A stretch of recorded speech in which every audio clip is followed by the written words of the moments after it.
NK Bangla audio ও আলোচনা ক্লাসে আপনাদের স্বাগত। আজকে আমি পাঠ করব বিভূতিভূষণ বন্দ্যোপাধ্যায়ের লেখা আরণ্যক উপন্যাস। প্রথম পরিচ্ছেদ।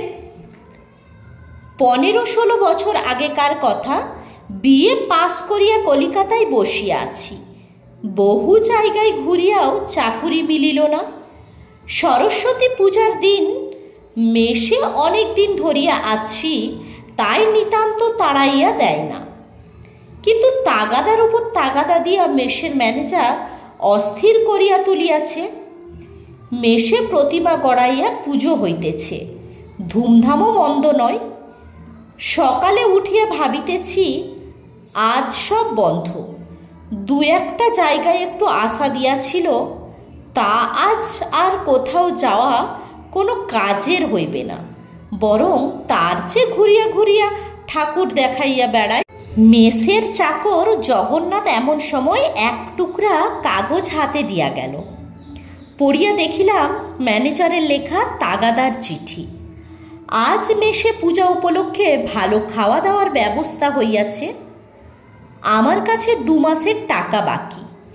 আমি যেন চাকরের হাতে অন্তত 10টি টাকা দিই, অন্যথা কাল হইতে খাওয়ার জন্য আমাকে অন্যত্র ব্যবস্থা করিতে হইবে। কথা খুব ন্যায্য বটে, কিন্তু আমার সম্বল মোটে 2টি টাকা আর কয়েক আনা পয়সা। কোনো জবাব না দিয়াই মেস হইতে বাহির হইলাম। পাড়ার নানা স্থানে পুজোর বাজনা বাজিতেছে। ছেলেমেয়েরা গলির মোড়ে দাঁড়াইয়া গোলমাল করিতেছে। অভয় ময়রার খাবারের দোকানে অনেক রকম নতুন খাবার থালায় সাজানো বড় রাস্তার ওপারে কলেজ হোস্টেলের ফটকে নহবত বসিয়াছে। বাজার হইতে দলে দলে লোক ফুলের মালা ও পূজার উপকরণ কিনিয়া ফিরিতেছে। ভাবিলাম কোথাও যাওয়া যায়। আজ 1 বছরের ওপর হইল জোড়াসাঁকো স্কুলের চাকুরি ছাড়িয়া দিয়া বসিয়া আছি, অথবা বসিয়া ঠিক নাই, চাকুরির খোঁজে হেন মার্চেন্ট অফিস নাই, হেন স্কুল নাই, হেন খবরের কাগজের অফিস নাই, হেন বড়লোকের বাড়ি নাই। যেখানে অন্তত 10-12 না হাঁটাহাঁটি করিয়াছি, সকলেরই এক কথা, চাকুরি খালি নাই। হঠাৎ পথে সতীশের সঙ্গে দেখা। সতীশের সঙ্গে হিন্দু হোস্টেলে একসঙ্গে থাকিতাম। বর্তমান সে আলিপুরের উকিল।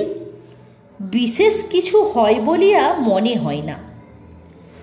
বালিগঞ্জের ওদিকে কোথায় একটা টিউশনি আছে, সেটাই সংসার সমুদ্রে বর্তমানে তাহার পক্ষে ভেলার কাজ করিতেছে। আমার ভেলা তো দূরের কথা, একখানা মাস্তুল ভাঙা কাঠও নাই। যত দূর হাবুডুবু খাইবার তাহা খাইতেছি। সতীশকে দেখিয়া সে কথা আপাতত ভুলিয়া গেলাম। তাহার আর একটা কারণ। সতীশ বলিল, এই যে কোথায় চলেছ সত্যচরণ? চলো হিন্দু হোস্টেলের ঠাকুর দেখে আসি, আমাদের পুরানো জায়গাটা। আর ওবেলা বড় জলসা হবে, এসো। ওয়ার্ড 6-এর সেই অবিনাশকে মনে আছে? সেই যে ময়মনসিংহের কোনো জমিদারের ছেলে। সে যে আজকাল বড় গায়ক, সে গান গাইবে। আমায় আবার একখানা কার্ড দিয়েছে। তাদের এস্টেটের 2-একটা কাজকর্ম মাঝে মাঝে করি কিনা। এসো, তোমায় দেখলে সে খুশি হবে। কলেজে পড়িবার সময় আজ 5-6 বছর আগে আমোদ পাইলে আর কিছু চাহিতাম না। এখনও সে মনের ভাব কাটে নাই দেখিলাম। হিন্দু হোস্টেলে ঠাকুর দেখিতে গিয়া সেখানে মধ্যাহ্ন ভোজনের নিমন্ত্রণ পাইলাম, কারণ আমাদের দেশের অনেক পরিচিত ছেলে এখানে থাকে। তাহারা কিছুতেই আসিতে দিতে চাহিল না। বলিলাম, বিকেলে জলসা হবে, তা এখন কি, মেস থেকে খেয়ে আসবো এখন। তাহারা সে কথায় কর্ণপাত করিল না। কর্ণপাত করিলে আমাকে সরস্বতী পুজোর দিনটা উপবাসে কাটাইতে হইত। ম্যানেজারের অমন কড়া চিঠির পরে আমি গিয়া মেসের লুচি পায়েসের ভোজ খাইতে পারিতাম না। যখন 1 টাকাও দিই নাই, এ বেশ হইল, পেট ভরিয়া নিমন্ত্রণ খাইয়া বৈকালে জলসার আসরে গিয়া বসিলাম। আবার 3 বৎসর পূর্বের ছাত্র জীবনের উল্লাস ফিরিয়া আসিল। কে মনে রাখে যে চাকুরি পাইলাম কি না পাইলাম? মেসের ম্যানেজার মুখ হাঁড়ি করিয়া বসিয়া আছে কি না আছে, টুংরি এবং কীর্তনের সমুদ্রে তলাইয়া গিয়া ভুলিয়া গেলাম যে দেনা মিটাইতে না পারিলে কাল সকাল হইতে বায়ুভক্ষণের ব্যবস্থা হইবে। জলসা যখন ভঙ্গিল তখন রাত 11টা। অবিনাশের সঙ্গে আলাপ হইল। হিন্দু হোস্টেলে থাকিবার সময় সে আর আমি ডিবেটিং ক্লাবের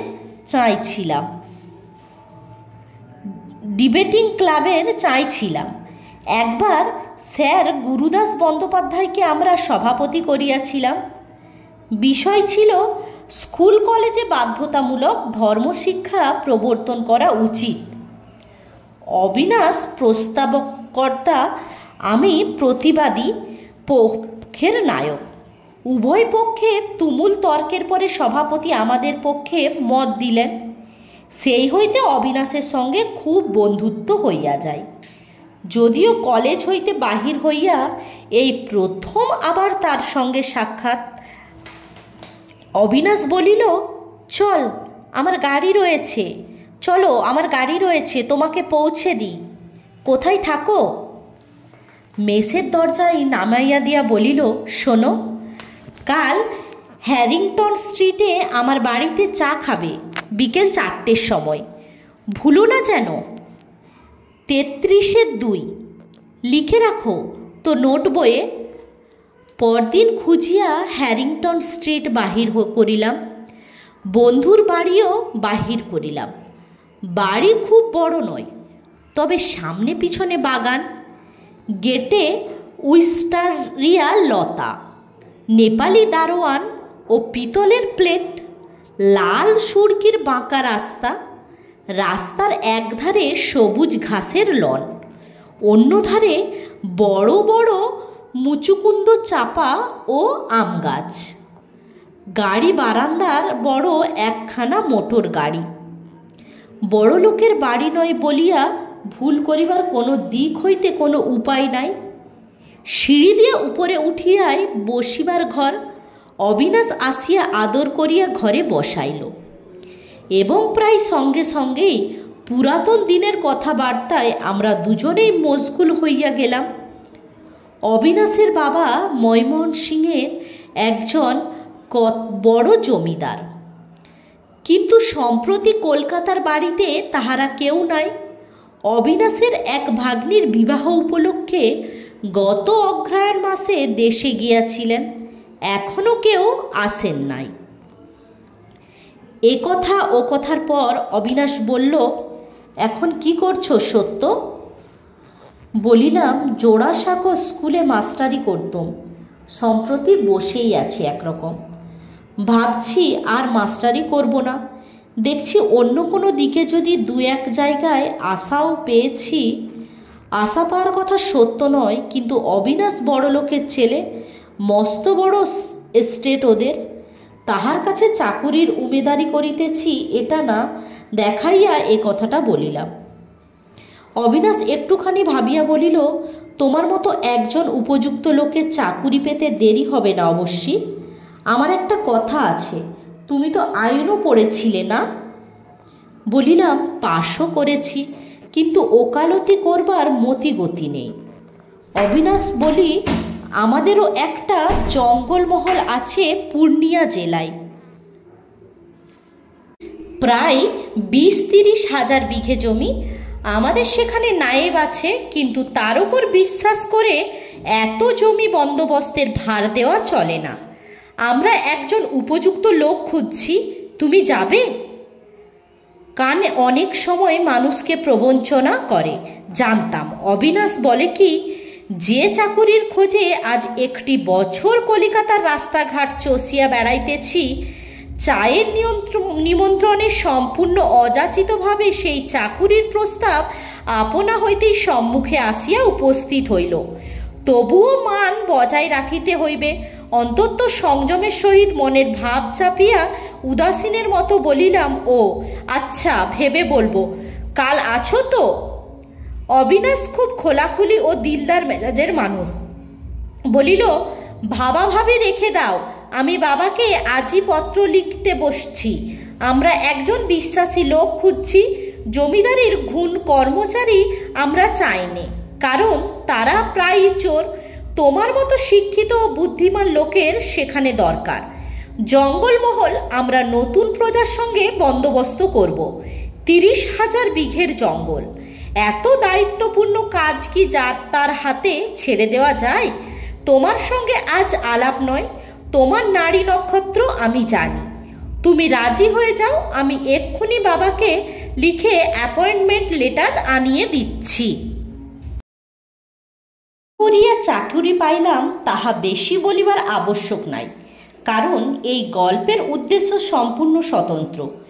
সংক্ষেপে বলিয়া রাখি, অবিনাশের বাড়ির চায়ের নিমন্ত্রণ খাইবার 2 সপ্তাহ পরে আমি একদিন নিজের জিনিসপত্র লইয়া BMW রেলওয়ের একটা ছোট্ট স্টেশনে নামিলাম। শীতের বৈকাল, বিস্তীর্ণ প্রান্তরে ঘন ছায়া নামিয়াছে। দূরে বনশ্রেণীর মাথায় মাথায় অল্প অল্প কুয়াশা জমিয়াছে। রেল লাইনের 2 ধারে মটর ক্ষেত। শীতল সান্ধ্য বাতাসে তাজা মটর শাকের স্নিগ্ধ সুগন্ধে কেমন মনে হইল যে জীবন আরম্ভ করিতে যাইতেছি তাহা বড় নির্জন হইবে। এই শীতের সন্ধ্যা যেমন নির্জন এই উদার প্রান্তর, আর ওই দূরের নীলবর্ণ বনশ্রেণী তেমনি। গরুর গাড়িতে প্রায় 15-16 ক্রোশ চলিলাম। সারা রাত্রি ধরিয়া ছায়ের মধ্যে কলিকাতা হইতে আনিত কম্বল, র‍্যাগ ইত্যাদি শীতে জল হইয়া গেল। কে জানিত এসব অঞ্চলে ভয়ানক শীত। সকালে রৌদ্র যখন উঠিয়াছে, তখনও পথ চলিতেছি। দেখিলাম জমির প্রকৃতি বদলাইয়া গিয়াছে। প্রাকৃতিক দৃশ্য অন্য মূর্তি পরিগ্রহ করিয়াছে। ক্ষেত খামার নাই, বস্তি লোকালয়ও বড় একটা দেখা যায় না। কেবল ছোট বড় বন, কোথাও ঘন কোথাও পাতলা, মাঝে মাঝে মুক্ত প্রান্তর, কিন্তু তাহাতে ফসলের আবাদ নাই।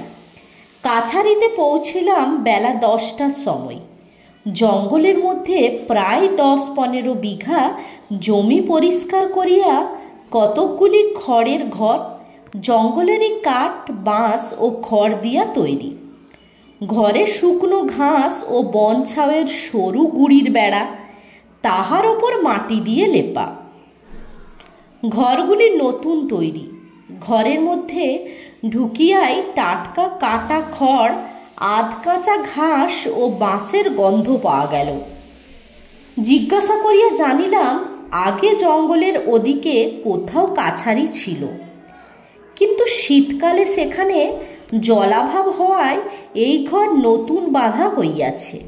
কারণ পাশেই একটা ঝর্ণা থাকায় এখানে জলের কষ্ট নাই।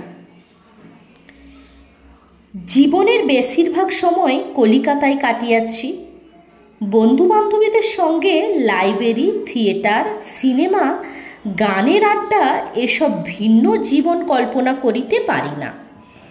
এ অবস্থায় চাকুরির কয়েকটি টাকার খাতিরে যেখানে আসিয়া পড়িলাম, এত নির্জন স্থানের কল্পনাও কোনোদিন করি নাই। দিনের পর দিন যায়। পূর্বাকাশে সূর্যের উদয় দেখি দূরের পাহাড় ও জঙ্গলের মাথায়। আবার সন্ধ্যায় সমগ্র ঝাউবন ও দীর্ঘ ঘাসের বনশীর্ষ সিঁদুর রঙে রাঙাইয়া সূর্যকে ডুবাইয়া যাইতে দেখি। ইহার মধ্যে শীতকালের যে 11 ঘণ্টা ব্যাপী দিন, তা যেন খাঁ খাঁ করে শূন্য। কি করিয়া তাহা পুরাইব? প্রথম সেইটা আমার পক্ষে হইল মহা সমস্যা। কাজকর্ম করিলে অনেক করা যায় বটে, কিন্তু আমি নিতান্ত নব আগন্তুক, এখনো ভালো করিয়া এখানকার লোকের ভাষা বুঝিতে পারি না, কাজের কোনো বিলি ব্যবস্থাও করিতে পারি না। নিজের ঘরে বসিয়া বসিয়া যে কয়খানি বই সঙ্গে আনিয়াছিলাম তাহা পড়িয়াই কোনো রকমে দিন কাটাই।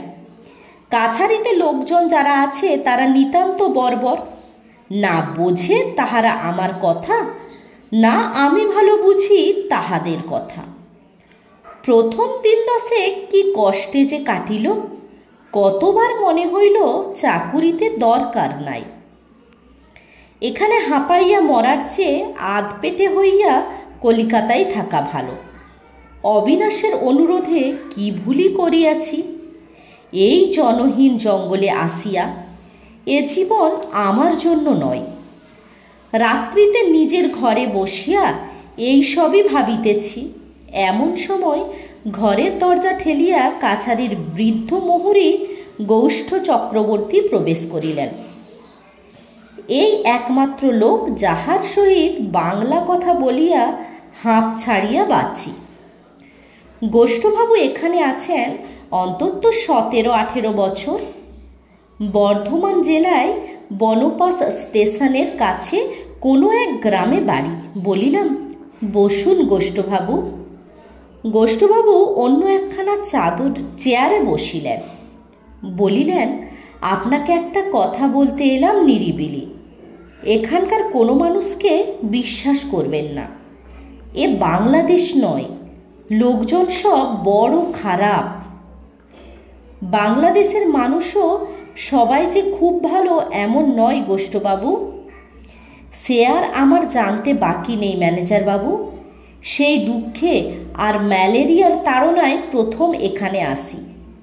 প্রথম এসে বড় কষ্ট হতো, এই জঙ্গলে মন হাঁপিয়ে উঠত। আজকাল এমন হয়েছে, দেশ তো দূরের কথা, পূর্ণিয়া কি পাটনাতে কাজে গিয়ে 2 দিনের বেশি থাকিতে পারি না।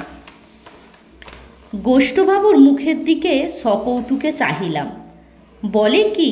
জিজ্ঞাসা করিলাম, থাকতে পারেন না কেন? জঙ্গলের জন্য মন হাঁপায় না কি?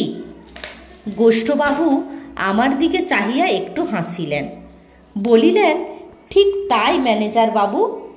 আপনিও বুঝবেন, নতুন এসেছেন কলিকাতা থেকে, কলিকাতার জন্য মন উড়ু উড়ু করছে। বয়সও আপনার কম, কিছুদিন এখানে থাকুন, তারপর দেখবেন। কি দেখব? জঙ্গল আপনাকে পেয়ে বসবে। কোনো গোলমাল কি লোকের ভিড় ক্রমশ আর ভালো লাগবে না। আমার তাই হয়েছে মশাই। এই গত মাসে মুঙ্গের গিয়েছিলাম মোকদ্দমার কাজে। কেবল মনে হয় কবে এখান থেকে বেরোবো। মনে মনে ভাবিলাম, ভগবান সে দুরবস্থার হাত থেকে আমায় উদ্ধার করুন। তার আগে চাকুরিতে ইস্তফা দিয়ে কোনো কালে কলকাতায় ফিরিয়া গিয়াছি। গোষ্ঠবাবু বলিলেন, বন্দুকটা রাত বেরাত শিওরে রেখে শোবেন। জায়গা ভালো নয়। এর আগে একবার কাছারিতে ডাকাতি হয়ে গিয়েছে। তবে আজকাল এখানে আর টাকা কড়ি থাকে না, এই যা কথা। কৌতূহলের সহিত বলিলাম, বলেন কি? কতকাল আগে ডাকাতি হয়েছিল? বেশি না, এই বছর 8-9 আগে। কিছুদিন থাকুন, তখন সব কথা জানতে পারবেন। এ অঞ্চল বড় খারাপ। তাছাড়া এই ভয়ানক জঙ্গলে ডাকাতি করে মেরে নিলে দেখবেই বা কে? গোষ্ঠবাবু চলিয়া গেল। একবার ঘরের জানালার কাছে আসিয়া দাঁড়াইলাম। দূরে জঙ্গলের মাথায় চাঁদ উঠিতেছে, আর সেই উদীয়মান চন্দ্রের পটভূমিকায় আঁকা বাঁকা একটা বনঝাউয়ের ডাল, ঠিক যেন জাপানি চিত্রকর হুকুশাই অঙ্কিত একখানি ছবি। চাকুরি করিবার আর জায়গা খুঁজিয়া পাই নাই। এসব বিপজ্জনক স্থান। আগে জানিলে কখনোই অবিনাশকে কথা দিতাম না। দুর্ভাবনা সত্ত্বেও উদীয়মান চন্দ্রের সৌন্দর্য আমাকে বড় মুগ্ধ করিল। কাছারির অনতি দূরে একটা ছোট পাথরের টিলা। তার উপর প্রাচীন ও সুবৃহৎ একটা বটগাছ। এই বটগাছের নাম গ্র্যান্ড সাহেবের বটগাছ। কেন এই নাম হইল তখন অনুসন্ধান করিয়াও কিছু জানতে পারি নাই। একদিন নিস্তব্ধ অপরাহ্নে বেড়াইতে বেড়াইতে পশ্চিম দিগন্তে সূর্যাস্তের শোভা দেখিতে টিলার ওপরে উঠিলাম। টিলার উপরকার বটতলায় আসন্ন সন্ধ্যার ঘন ছাওয়ায় দাঁড়াইয়া দাঁড়াইয়া কত দূর পর্যন্ত এক চমকে দেখিতে পাইলাম কলুটোলার মেষ, কপালিটোলার সেই ব্রিজের আড্ডাটি, গোলদিঘিতে আমার প্রিয় বেঞ্চখানা। প্রতিদিন এমন সময়ে যাহাতে গিয়া বসিয়া কলেজ স্ট্রিটের বিরামহীন জনস্রোত ও বাস মোটরের ভিড় দেখিতাম। হঠাৎ যেন কত দূরে পড়িয়া রহিয়াছে মনে হইল তাহারা। মন হুহু করিয়া উঠিল, কোথায় আছি? কোথাকার জনহীন অরণ্যের প্রান্তরে খড়ের চালায় বাস করিতেছি চাকুরির খাতিরে। মানুষ এখানে থাকে? লোক নাই, জন নাই, সম্পূর্ণ নিঃসঙ্গ। একটা কথা কহিবার মানুষ পর্যন্ত নাই। এদেশের এসব মূর্খ বর্বর মানুষ, এরা একটা ভালো কথা বলিলে বুঝিতে পারে না। এদেরই সহচর্যে দিনের পর দিন কাটাইতে হইবে। সেই দূরবিপর্শী সর্পী দিগন্তব্যাপী জনহীন সন্ধ্যার মধ্যে দাঁড়াইয়া মন উদাস হইয়া গেল। কেমন ভয়ও হইল। তখন সংকল্প করিলাম, এ মাসের আর সামান্য দিনই বাকি। সামনের মাসটা কোনো রূপে চোখ বুঝাইয়া কাটাইব। তারপর অবিনাশকে একখানা লম্বা পত্র লিখিয়া চাকুরিতে স্তফা দিয়া কলকাতায় ফিরিয়া গিয়া সভ্য বন্ধু বান্ধবদের অভ্যর্থনা পাইয়া, সভ্য খাদ্য খাইয়া, সভ্য সুরে সঙ্গীত শুনিয়া মানুষের ভিড়ের মধ্যে ঢুকিয়া বহু মানবের আনন্দ ও উল্লাস ভরা কণ্ঠস্বর শুনিয়া বাঁচিব। পূর্বে কি জানিতাম মানুষের মধ্যে থাকিতে এত ভালোবাসি, মানুষকে এত ভালোবাসি? তাহাদের প্রতি আমার যে কর্তব্য, হয়তো সব সময় তাহা করিয়া উঠিতে পারি না, কিন্তু ভালোবাসি তাহাদের নিশ্চয়ই। নতুবা এত কষ্ট পাইব কেন তাহাদের ছাড়িয়া আসিয়া? প্রেসিডেন্সি কলেজের রেলিংয়ে বই বিক্রি করে সেই যে বৃদ্ধ মুসলমানটি কতদিন তাহার দোকানে দাঁড়াইয়া পুরানো বই ও মাসিক পত্রিকার পাতা উল্টিয়াছে, কেনা উচিত ছিল হয়তো, কিন্তু কেনা হয় নাই, সেও যেন পরম আত্মীয় বলিয়া মনে হইল। তাহাকে আজ কতদিন দেখি নাই। কাছারিতে ফিরিয়া নিজের ঘরে ঢুকিয়া টেবিলে আলো জ্বালাইয়া একখানা বই লইয়া বসিয়াছি। সিপাহী মুনেশ্বর সিং আসিয়া সেলাম করিয়া দাঁড়াইল। বলিলাম, কি মুনেশ্বর? ইতিমধ্যে দেহাতি হিন্দ কিছু কিছু বলিতে শিখিয়াছিলাম। মুনেশ্বর বলিল, হুজুর, আমায় একখানা লোহার কড়া কিনে দেবার হুকুম যদি দেন মুহুরী বাবুকে। কি হবে লোহার কড়া? মুনেশ্বরের মুখ প্রাপ্তির আশায় উজ্জ্বল হইয়া উঠিল। সে বিনীত সুরে বলিল, একখানা লোহার কড়া থাকলে কত সুবিধে হুজুর। যেখানে সেখানে সঙ্গে নিয়ে গেলাম, ভাত রাঁধা যায়, জিনিসপত্র রাখা যায়, ওতে করে ভাত খাওয়া যায়, ভাঙবে না।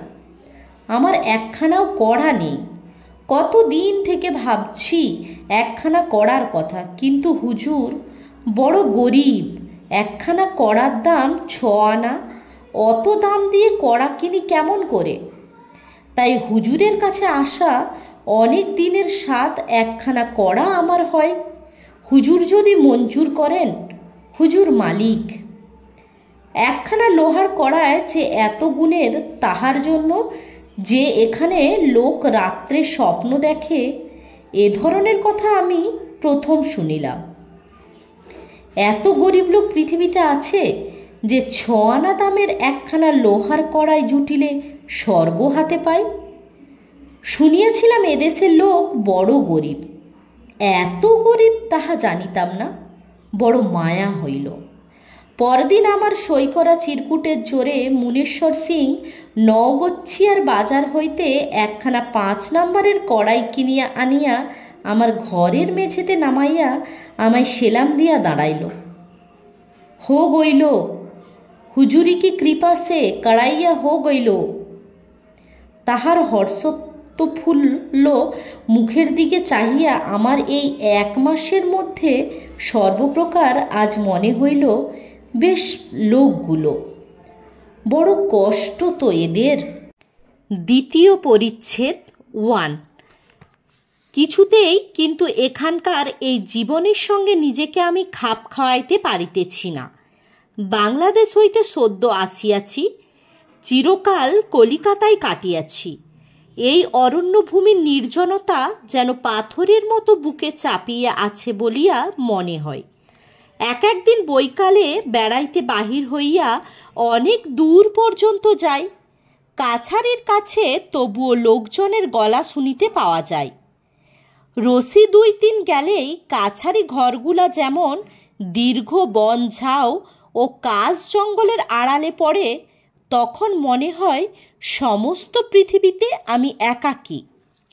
তারপর যত দূর যাওয়া যায়, চওড়া মাঠের দুধারে ঘন বনের সারি, বহু দূর পর্যন্ত চলিয়াছে শুধু বন আর ঝোপ। গজারি গাছ, বাবলা, বন্য কাঁটা বাস, বেত ঝোপ, গাছের ও ঝোপের মাথায় মাথায় অস্তন্মুখ সূর্য সিঁদুর ছড়াইয়া দিয়াছে। সন্ধ্যার বাতাসে বন্য পুষ্প ও তৃণগুল্মের সুঘ্রাণ। প্রতি ঝোপ পাখির কাকলিতে মুখর। তার মধ্যে হিমালয়ের বনটিয়াও আছে। মুক্ত দূর প্রসারী তৃণাবৃত্ত প্রান্তর ও শ্যামল বনভূমির মেলা।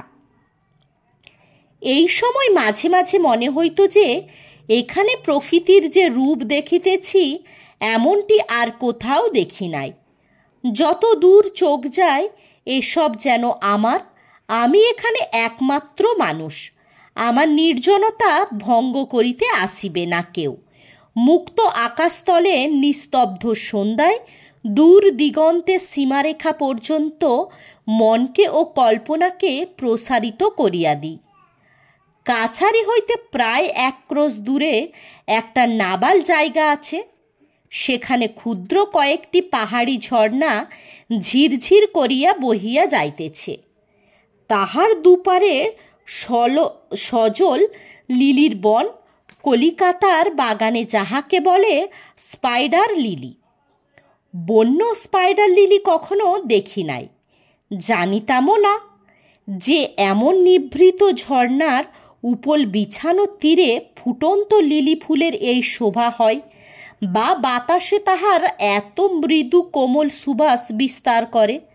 কতবার গিয়া এখানটিতে চুপ করিয়া বসিয়া আকাশ সন্ধ্যা ও নির্জনতা উপভোগ করিয়াছি। মাঝে মাঝে ঘোড়ায় চড়িয়া বেড়াই। প্রথম প্রথম ভালো চড়িতে পারিতাম না, ক্রমে ভালোই শিখিলাম। শিখিয়াই বুঝিলাম জীবনে এত আনন্দ আর কিছুতেই নাই। যে কখনো তাহাকে বোঝানো যাইবে না সে কি আনন্দ। কাছারি হইতে 10-15 মাইল দূরবর্তী স্থানে সার্ভে পার্টি কাজ করিতেছে। প্রায়ই আজকাল সকালে 1 পেয়ালা চা খাওয়া, ঘোড়ার পিঠে জিন কষিয়া সেজে ঘোড়ায় উঠি। কোনোদিন ফিরি বৈকালে, কোনোদিন বা ফিরিবার পথে জঙ্গলে মাথার ওপর নক্ষত্র উঠে। বৃহস্পতি জলজল করে। জ্যোৎস্না রাত্রে বনপুষ্পের সুভাষ। জ্যোৎস্না সহিত মেশে। শৃগালের রব প্রহর ঘোষণা করে। জঙ্গলের ঝিঝি পোকা দল বাঁধিয়া ডাকিতে থাকে।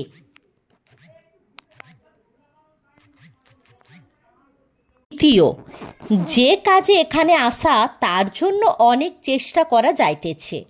এত হাজার বিঘা জমি হঠাৎ বন্দোবস্ত হওয়ায় সহজ কথা নয় অবশ্য। আর একটা ব্যাপার, এখানে আসিয়া জানিয়াছি এই জমি আজ 30 বছর পূর্বে নদী গর্ভে শিকস্তি হইয়া গিয়াছিল। 20 বছর হইল বাহির হইয়াছে। কিন্তু যাহারা পিতামহের জমি গঙ্গায় ভাঙিয়া যাওয়ার পরে অন্যত্র উঠিয়া গিয়া বাস করিয়াছিল, সেই পুরাতন প্রজাদিগকে জমিদার এইসব জমিতে দখল দিতে চাহিতেছেন না।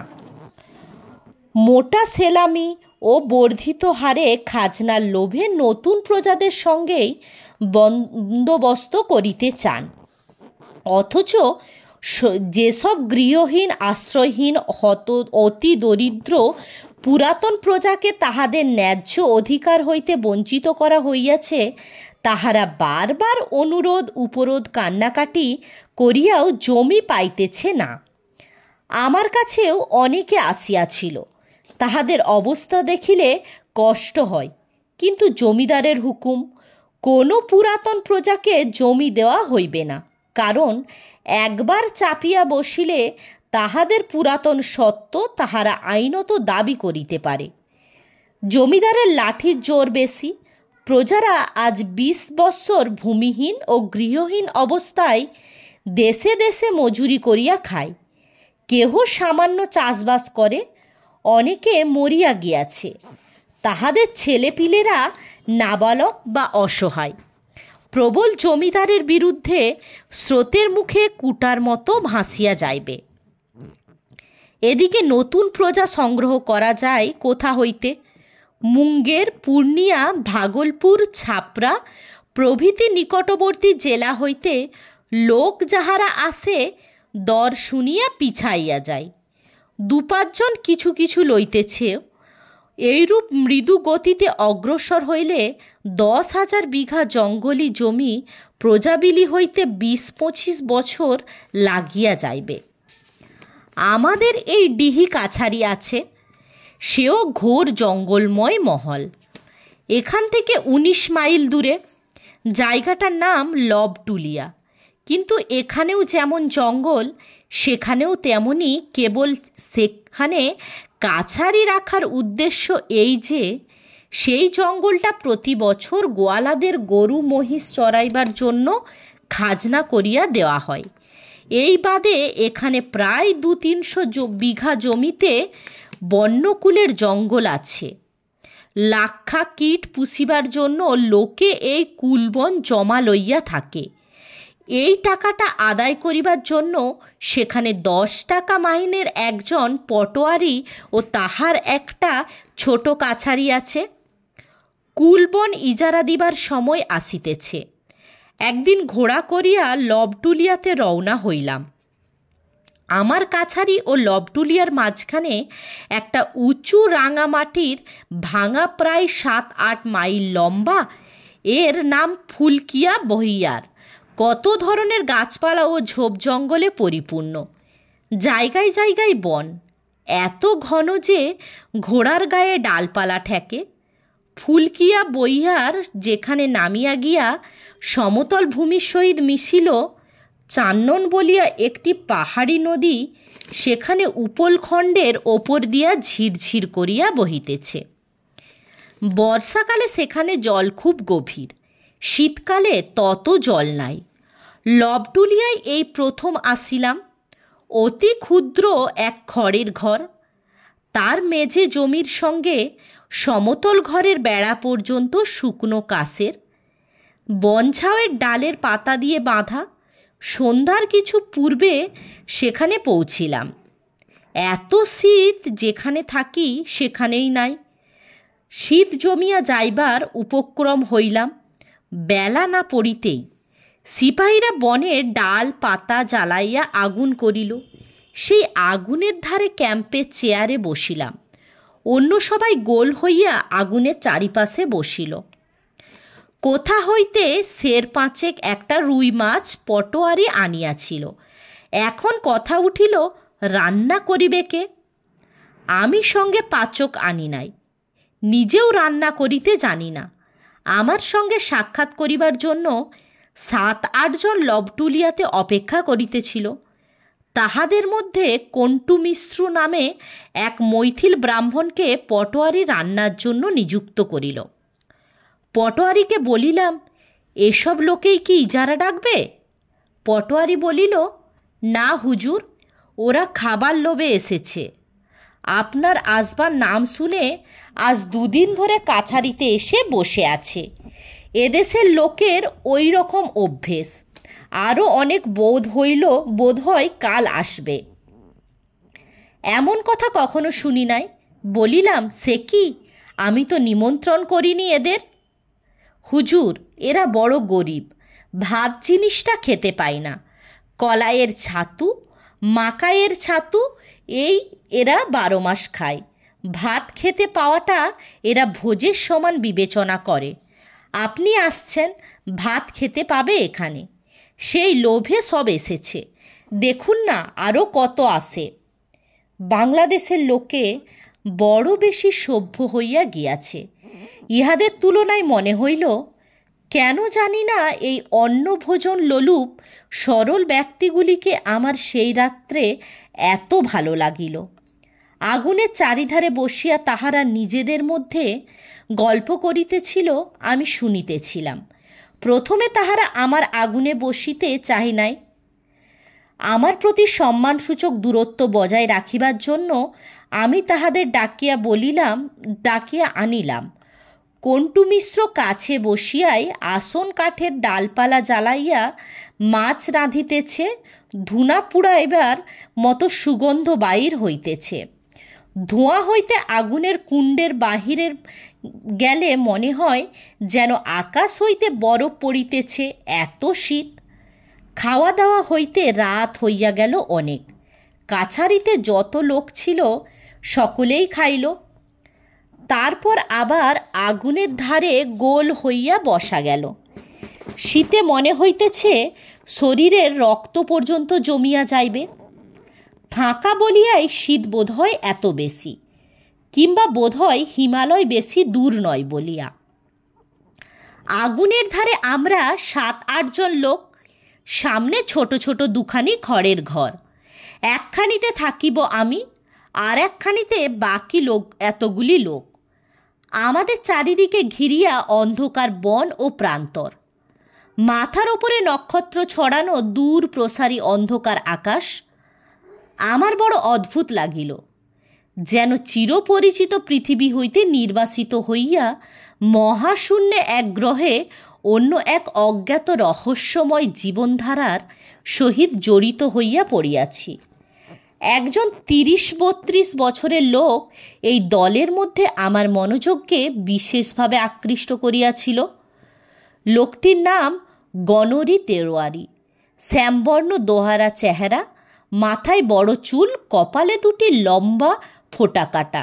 এই শীতে গায়ে একখানা মোটা চাদর ছাড়া আর কিছুই নাই। এদেশের রীতি অনুযায়ী গায়ে একটা মেরজাই থাকা উচিত ছিল, তা পর্যন্ত নাই।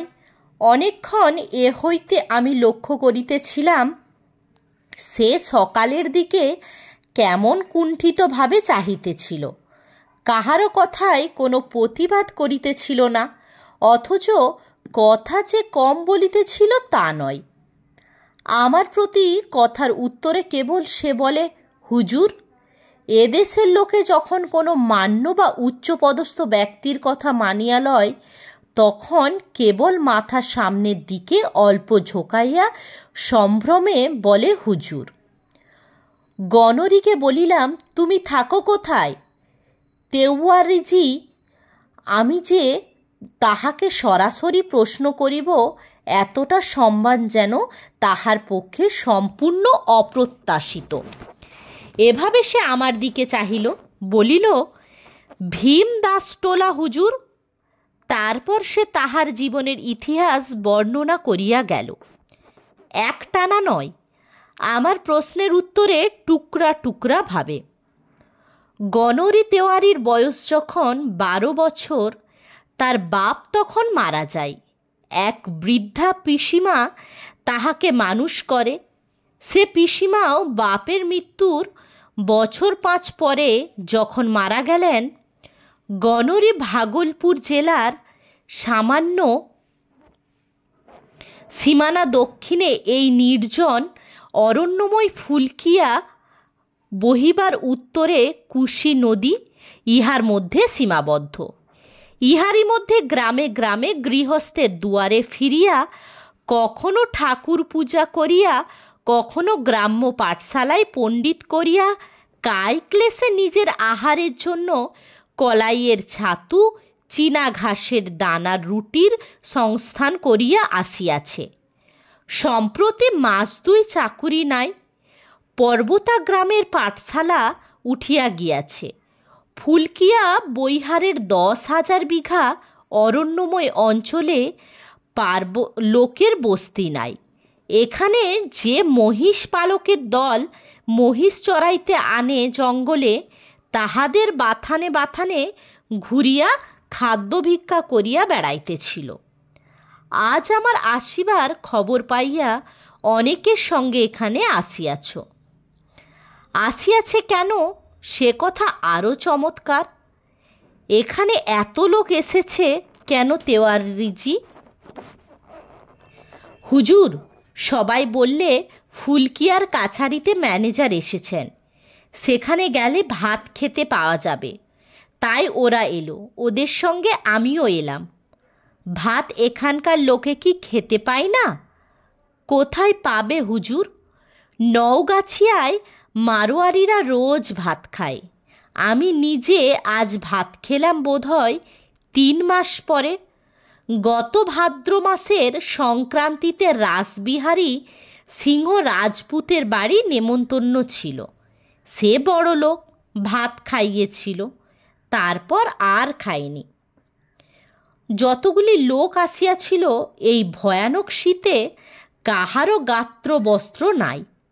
রাত্রে আগুন পোহাই রাত কাটায়। শেষ রাত্রে শীত যখন বেশি পড়ে আর ঘুম হয় না, শীতের চোটে আগুনের খুব কাছে ঘেঁষিয়া বসিয়া থাকে ভোর পর্যন্ত। কেন জানি না ইহাদের হঠাৎ এত ভালো লাগিল। ইহাদের দারিদ্র্য, ইহাদের সারল্য, কঠোর জীবন সংগ্রামে ইহাদের জুছিবার ক্ষমতা, এই অন্ধকার অরণ্যভূমি ও হিমবর্ষী মুক্ত আকাশবিলাসিতার কোমল পুষ্পাস্ত্রিত পদে ইহাদের যাইতে দেয় নাই। কিন্তু ইহাদিগকে সত্যকার পুরুষ মানুষ করিয়া গড়াইয়াছে। দুটি ভাত খাইতে পাওয়ার আনন্দে যারা ভীমদাসটোলা ও পার্বত্য হইতে নামাল পথ হাঁটিয়া আসিয়াছে বিনা নিমন্ত্রণে, তাহাদের মনের আনন্দ গ্রহণ করিবার শক্তি কত সতেজ ভাবিয়া বিস্মিত হইলাম। অনেক রাত্রে কিসের শব্দে ঘুম ভাঙিয়া গেল। শীতে মুখ বাহির করাও যেন কষ্টকর। এমন যে শীত এখানে তা না জানার দরুন উপযুক্ত গরম কাপড় ও লেপ তোষক আনি নাই। কলকাতায় যে কম্বল গায়ে দিতাম সেখানেই আনিয়াছিলাম। শেষ রাত্রে সে যেন ঠান্ডা জল হইয়া যায় প্রতিদিন। যে পাশে শুইয়া থাকি শরীরের গরমে সেদিকটাও তবুও থাকে একরকম। অন্য কাতে পাশ ফিরিতে গিয়া দেখি বিছানা কনকন করিতেছে, সে পাশে মনে হয় যেন ঠান্ডা পুকুরের জলে পৌষ মাসের রাত্রে ডুব দিলাম। পাশেই জঙ্গলের মধ্যে কিসের যেন সম্মিলিত পদশব্দ, কাহারা যেন দৌড়াইতেছে। গাছপালা, শুকনো ঝাউবনের গাছ মটমট শব্দে ভাঙিয়া ঊর্ধ্বশ্বাসে দৌড়াতেছে। কি ব্যাপারখানা কিছু বুঝিতে না পারিয়া সিপাহী বিষ্ণুরাম পাড়ে ও স্কুলমাস্টার গণরি তেওয়ারিকে ডাক দিলাম। তাহারা নিদ্রাজড়িত চোখে উঠিয়া বসিল। কাছারির মেঝেতে যে আগুন জ্বালা হইয়াছিল তাহারই শেষ দীপ্তিটুকুতে ওদের মুখ আলস্য সম্ভ্রম ও নিদ্রালুতার ভাব ফুটিয়া উঠিল। গণরি তেওয়ারি কান পাতিয়া একটু শুনিয়াই বলল, কিছু না হুজুর, নীলগায়ের জেরা দৌড়াচ্ছে জঙ্গলে। কথা শেষ করিয়াই সে নিশ্চিন্তে মনে পাশ ফিরিয়া শুইতে যাইতেছিল। জিজ্ঞাসা করিলাম, নীলগায়ের দল হঠাৎ এত রাত্রে অমন দৌড়াবার কারণ কি? বিষ্ণুরাম পাড়ে আশ্বাস দেওয়া সুরে বলিল, হয়তো কোনো জানোয়ারের তাড়া করে থাকবে হুজুর, এছাড়া আর কি। কি জানোয়ার? কি আর জানোয়ার হুজুর, জঙ্গলের জানোয়ার। শের হতে পারে, নয়তো ভালু। পড়িল। সে ঘরে শুইয়া আছি।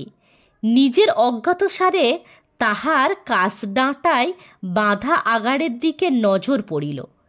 সে আগাড়ও এত হালকা যে বাহির হইতে একটি কুকুর চেলা মারিলেও তাহা ঘরের মধ্যে উল্টাইয়া পড়ে। এমন অবস্থায় ঘরের সামনেই জঙ্গলের নিস্তব্ধ নিশীত রাত্রে বাঘ বা ভালুকের বন্য নীলগায়ের দল তাড়া করিয়া লইয়া চলিয়াছে, এ সংবাদটিতে যে বিশেষ আশ্বস্ত হইলাম না তাহা বলাই বাহুল্য।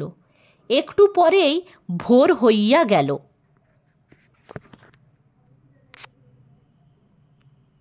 দিন যতই যাইতে লাগিল, জঙ্গলের মোহ ততই আমাকে ক্রমে পাইয়া বসিল।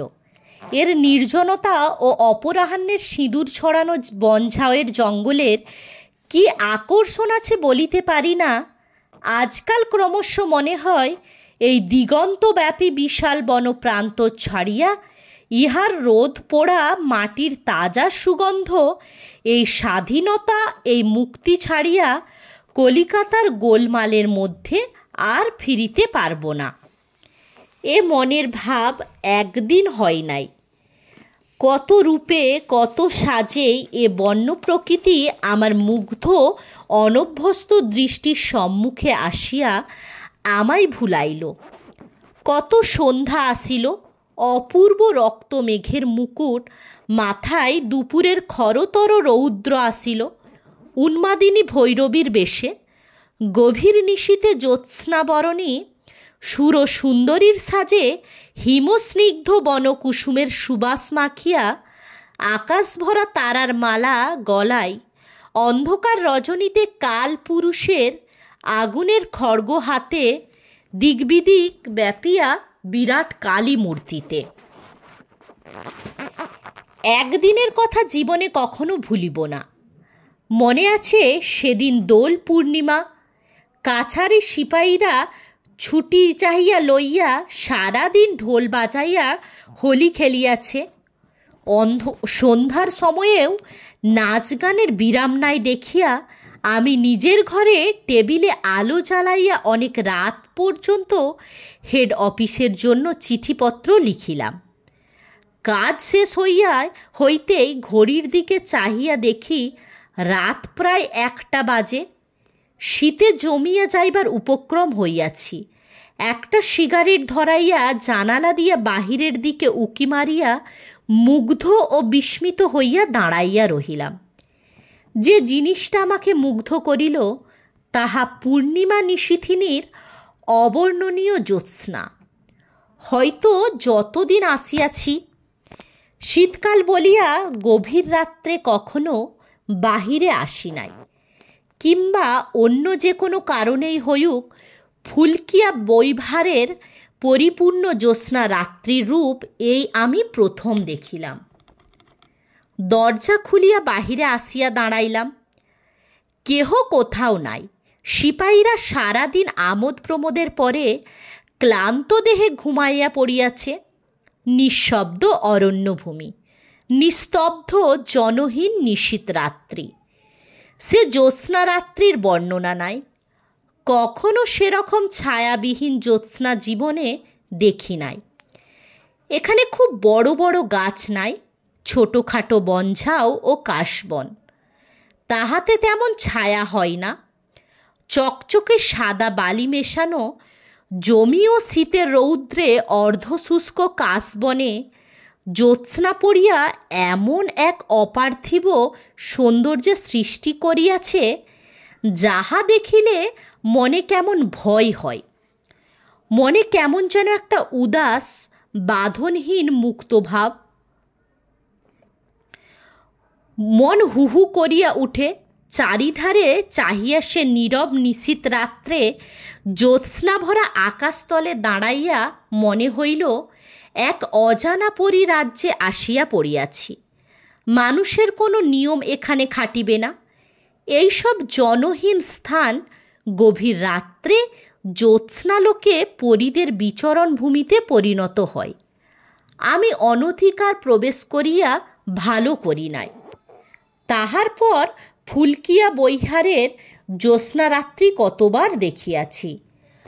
ফাগুনের মাঝামাঝি যখন দুধুলি ফুল ফুটিয়া সমস্ত প্রান্তরে যেন রঙিন ফুলের গালিচা বিছাইয়া দেয়, তখন কত জ্যোৎস্না শুভ্র রাত্রে বাতাসে দুধুলি ফুলের মিষ্ট সুবাস প্রাণ ভরিয়া আঘ্রাণ করিয়াছি।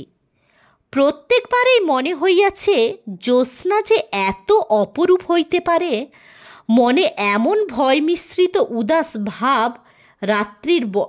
উদাস ভাব আনিতে পারে, বাংলাদেশে থাকিতে তাহা তো কোনো দিনই ভাবিও না। ফুলকিয়ার সে জ্যোৎস্না রাত্রির বর্ণনা দিবার চেষ্টা করিব না। সেরূপ সৌন্দর্য লোকের সহিত প্রত্যক্ষ পরিচয় যতদিন না হয়, ততদিন শুধু কানে শুনিয়া বা লেখা পড়িয়া তাহা উপলব্ধি করা যাইবে না, করা সম্ভব নয়। অমন মুক্ত আকাশ, অমন নিস্তব্ধতা, অমন নির্জনতা, অমন দিক দিগন্ত বিসর্পিত বনানীর মধ্যেই শুধু অমনতর রূপলোক ফুটিয়া উঠে, জীবনে আবারও সেই জ্যোৎস্না রাত্রি দেখা উচিত। যে না দেখিয়াছে ভগবানের সৃষ্টি, তাহার একটি অপূর্ব রূপ তাহার নিকট চির অপরিচিত হইয়া গেল। একদিন ডিহি আজমাবাদের সার্ভে ক্যাম্প হইতে ফিরিবার সময় সন্ধ্যার মুখে বনের মধ্যে পথ হারাইয়া ফেলিলাম। বনের ভূমি সর্বত্র সমতল নয়, কোথাও উঁচু জঙ্গলাবৃত বালিয়াড়ি টিলা, তারপরেই দুটি টিলার মধ্যবর্তী ছোটোখাটো উপত্যকা। জঙ্গলের কিন্তু কোথাও কোনো বিরাম নাই। টিলার মাথায় উঠিয়া চারিদিকে চাহিয়া দেখিলাম, যদি কোনো দিকে কাছারির মহাবীরের ধ্বজার আলো দেখা যায়, কোনো দিকে আলোর চিহ্নও নাই। শুধু উঁচু নিচু টিলা ও ঝাউবন আর কাশবন, মাঝে মাঝে শাল ও আসান গাছের বনও আছে। 2 ঘণ্টা ঘুরিয়াও যখন জঙ্গলের কুল কিনারা পাইলাম না, তখন হঠাৎ মনে পড়িল, নক্ষত্র দেখিয়া দিক ঠিক করি না কেন। গ্রীষ্মকাল, কালপুরুষ দেখি প্রায় মাথার ওপর রহিয়াছে। বুঝিতে পারিলাম না কোন দিক হইতে আসিয়া কালপুরুষ মাথার ওপর উঠিয়াছে। সপ্তর্ষিমণ্ডল খুঁজিয়া পাইলাম না। সুতরাং নক্ষত্রের সাহায্যে দিক নিরূপণের আশা পরিত্যাগ করিয়া ঘোড়াকে ইচ্ছা মতো ছাড়িয়া দিলাম। মাইল 2 গিয়া জঙ্গলের মধ্যে একটা আলো দেখা গেল। আলো লক্ষ্য করিয়া সেখানে উপস্থিত হইয়া দেখিলাম, জঙ্গলের মধ্যে 20 বর্গ হাত আন্দাজ পরিষ্কার স্থানে একটা খুব নিচু ঘাসের খুপড়ি। কুড়ের সামনে গ্রীষ্মের দিনেও আগুন জ্বলানো। আগুনের নিকট হইতে একটু দূরে একটা লোক বসিয়া কি করিতেছে। আমার ঘোড়ার পায়ের শব্দ শুনিয়া লোকটি চমকাইয়া উঠিয়া দাঁড়াইয়া বলিল, কে? তাহার পরে আমায় চিনিতে পারিয়া তাড়াতাড়ি কাছে আসিল ও আমাকে খুব খাতির করিয়া ঘোড়া হইতে নামাইল। পরিশ্রান্ত হইয়াছিলাম। প্রায় 6 ঘণ্টা আছি ঘোড়ার উপর, কারণ সার্ভে ক্যাম্পেও আমিনের পিছু পিছু ঘোড়ায় টোটো করিয়া জঙ্গলের মধ্যে ঘুরিয়াছি। লোকটার প্রদত্ত একটা ঘাসের চাটাইয়ে বসিলাম। জিজ্ঞাসা করিলাম, তোমার নাম কি?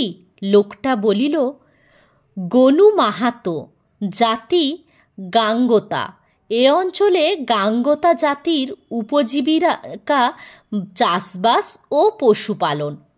তাহা আমি এতদিনে জানিয়েছিলাম, কিন্তু এ লোকটা এই জনহীন গভীর বনের মধ্যে একা কি করে? বলিলাম, তুমি এখানে কি করো? তোমার বাড়ি কোথায়? হুজুর, মহিষচরাই। আমার ঘর এখান থেকে 10 ক্রোশ উত্তরে ধরমপুর, লছমনিয়া টোলা। নিজের মহিষ কতগুলো আছে? লোকটা গর্বের সুরে বলিল, 5টা মহিষ আছে হুজুর। 5টা মহিষ? দস্তুর মতো অবাক হইলাম। 10 ক্রোশ দূরের গ্রাম হইতে 5টা মাত্র মহিষ সম্বল করিয়া লোকটি এই বিজন বনের মধ্যে মহিষচরের খাজনা দিয়া একা খুপরি বাঁধিয়া মহিষ চড়ায়। দিনের পর দিন, মাসের পর মাস এই ছোট খুপরিটাতে কি করিয়া সময় কাটায়। কলিকাতা হইতে নতুন আসিয়াছি। শহরের থিয়েটার বায়োস্কোপে লালিত যুবক আমি, বুঝিতে পারিলাম না। কিন্তু এদেশের অভিজ্ঞতা আরও বেশি হইলে বুঝিলাম কেন গনু মাহাতো ওভাবে থাকে। তাহার অন্য কোনো কারণ নাই ইহা ছাড়া যে গনু মাহাতোর জীবনের ধারণায় এইরূপ, যখন তাহার 5টি মহিষ তখন তাহাদের চড়াইতে হইবে, এবং যখন চড়াইতেই হইবে তখন জঙ্গলে কুড়ে বাঁধিয়া একা থাকিতে হইবে। এই অত্যন্ত সাধারণ কথা, ইহার মধ্যে আশ্চর্য হইবার কি আছে? গনু কাঁচা শালপাতার একটা লম্বা পিকা ও চুরুট তৈরি করিয়া আমার হাতে সসম্ভ্রমে দিয়া আমায় অভ্যর্থনা করিল। আগুনের আলোতে উহার মুখ দেখিলাম। বেশ চওড়া কপাল, উঁচু নাক, রং কালো, মুখশ্রী সরল, শান্ত চোখের দৃষ্টি। বয়স 60-এর উপর হইবে। মাথার চুল একটিও কালো নাই, কিন্তু শরীর এমন সুগঠিত যে এই বয়সেও প্রত্যেকটি মাংসপেশি আলাদা করিয়া গুনিয়া লইয়া যায়। গনু আগুনের আরও বেশি কাঠ ফেলাইয়া দিয়া নিজেও একটি শালপাতার পিকা ধরাইল। আগুনের আভায় খুপরির মধ্যে একাধখানা পিতলের বাসন চকচকে করিতেছে। আগুনের কুণ্ডের মণ্ডলীর বাহিরে ঘোরতর অন্ধকার ও ঘন বন। বলিলাম, গনু, একা এখানে থাকো? জন্তু জানোয়ারে ভয় করে না? গনু বলিল, ভয়ডয় করিলে আমাদের কি চলে হুজুর? আমাদের যখন এই ব্যবসা, সেদিন তো রাত্রে আমার খুপরির পেছনে বাঘ এসেছিল। মহিষের 2টো বাচ্চা আছে, ওদের ওপর তাক। শব্দ শুনে রাত্রে উঠে টিন বাজাই, মশাল জ্বালি, চিৎকার করি। রাত্রে আর ঘুম হলো না হুজুর। শীতকালে তো সারা রাত এই বনে ফেউ ডাকে। খাও কি এখানে? দোকান টোকান তো নেই, জিনিসপত্র পাও কোথায়? চাল ডাল? হুজুর, দোকানে জিনিস কেনার মতো পয়সা কি আমাদের আছে? না, আমরা বাঙালি বাবুদের মতো ভাত খেতে পাই। এই জঙ্গলের পেছনে আমার 2 বিঘে খেড়ি ক্ষেত আছে। খেড়ির দানা সিদ্ধ, আর জঙ্গলে বাথুয়া শাক হয়, তাই সিদ্ধ, আর একটু লুন, এই খাই। ফাগুন মাসে জঙ্গলে গুড়মি ফল ফলে, লুন দিয়ে কাঁচা খেতে বেশ লাগে। লতানে গাছ, ছোট ছোট কাঁকুড়ের মতো ফল হয়। সে সময় 1 মাস এ অঞ্চলে যত গরিব লোক গুড়মি ফল খেয়ে কাটিয়ে দেয়। দলে দলে ছেলে মেয়ে আসবে জঙ্গলের গুড়মি তুলতে। জিজ্ঞাসা করিলাম, রোজ রোজ খেড়ির দানা সিদ্ধ আর বাথুয়া শাক ভালো লাগে? কি করব হুজুর, আমরা গরিব লোক, বাঙালি বাবুদের মতো ভাত খেতে পাবো কোথায়? ভাত এ অঞ্চলের মধ্যে কেবল রাসবিহারী সিং আর নন্দলাল পাড়ে খাই 2 বেলা। সারাদিন মহিষের পেছনে ভূতের মতো খাটি হুজুর। সন্ধ্যের সময় ফিরি যখন, তখন এত খিদে পায় যে যা পায় খেতে তাই ভালো লাগে। গনুকে বলিলাম, কলকাতা শহর দেখেছ গনু? না হুজুর, কানে শুনেছি। ভাগলপুর শহরে একবার গিয়েছি, বড় ভারী শহর। ওখানে হাওয়ায় গাড়ি দেখেছি, বড় তাজ্জব জিজ হুজুর। ঘোড়া নেই, কিছু নেই, আপনা আপনি রাস্তা দিয়ে চলছে। এই বয়সে উহার স্বাস্থ্য দেখিয়া অবাক হইলাম। সাহসও যে আছে ইহা মনে মনে স্বীকার করিতে হইল। গনুর জীবিকা নির্বাহের একমাত্র অবলম্বন মহিষ কয়টি। তাদের দুধ অবশ্য এ জঙ্গলের কে কিনিবে? দুধ হইতে মাখন তুলিয়া ঘি করে ও 2-3 মাসের ঘি একত্রে জমাইয়া 9 মাইল দূরবর্তী ধরমপুরের বাজারে মারোয়াড়িদের নিকট বিক্রয় করিয়া আসে। আর থাকিবার মধ্যে ওই 2 বিঘা খেঁড়ি অর্থাৎ শ্যামা ঘাসের ক্ষেত, যার দানা সেদ্ধ এ অঞ্চলের প্রায় সকল গরিব লোকেরই একটা প্রধান খাদ্য। গনু সে রাত্রে আমাকে কাছারিতে পৌঁছাইয়া দিল, কিন্তু গনুকে আমার এত ভালো লাগিল যে কতবার শান্ত বৈকালে তাহার খুপরির সামনে আগুন পোহাইতে পোহাইতে গল্প করিয়া কাটাইয়াছি। এদেশের নানা রূপের তথ্য গনুর কাছে যেরূপ শুনিয়াছিলাম অত কেহ দিতে পারে না। গনুর মুখে কত অদ্ভুত কথা শুনিতাম। উড়ুক্কু সাপের কথা, জীবন্ত পাথর ও আতুড়ে ছেলের হটিয়া বেড়াবার কথা ইত্যাদি। ওই নির্জন জঙ্গলের পারিপার্শ্বিক অবস্থার সঙ্গে গনুর সেসব গল্প অতি উপাদেয় ও অতি রহস্যময় লাগিত।